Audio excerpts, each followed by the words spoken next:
Dipersi. Shosho JB chikava.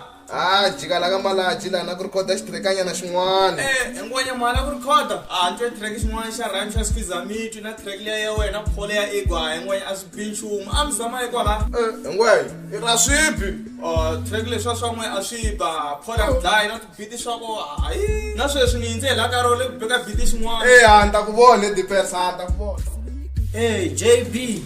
Ngwenya. Se ya ku recordeni. Na recorda xingoma xin'wana vele. Delangari swa fana swingoma swa swibi. Fana mtwana na. Cheri ya we. Ya wangibona musi. Parking, le park station. Hi switweni swingoma swa n'we a swi bi swingoma swa n'we. Ngwenya ungagongonza ni pfule ribandi na wo tshika u nghena u la ku tshopa ribandi ra RDP ungazuhlela leyi a feti recorda track lexiya Ngwenya wa vulavula ku recorda hi mahlekete ku itshike ngwenya hi recordile yini ku ni fika phela kasi ra wena hlangana na Dipersi Pesi Dipersi na Khuputso na Shameni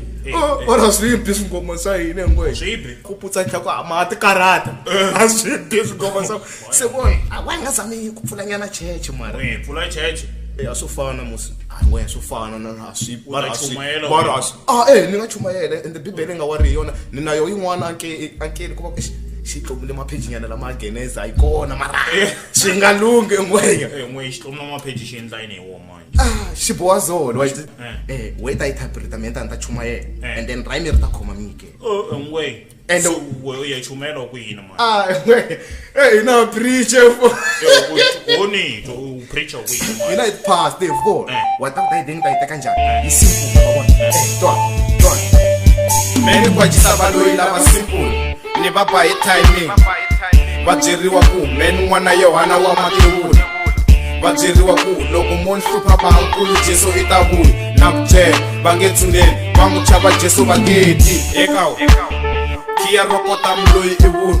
loko i ya thawini nga vuli wo jika karisava loko jika makuleni wo ni ya hlalela lava xavaka i vunwa rero na ku byela ri ta ponisa meni hemba onge ni rhume hi Satana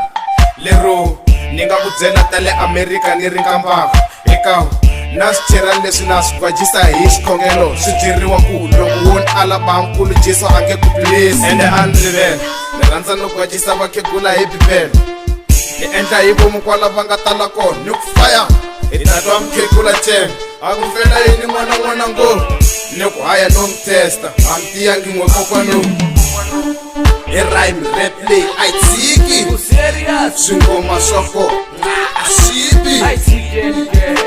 a tshikele masingi hi pfula chechu ku nga ta vanhu vanyingi exipona replay I tshiki swingoma swako a swipi a tshikele masingi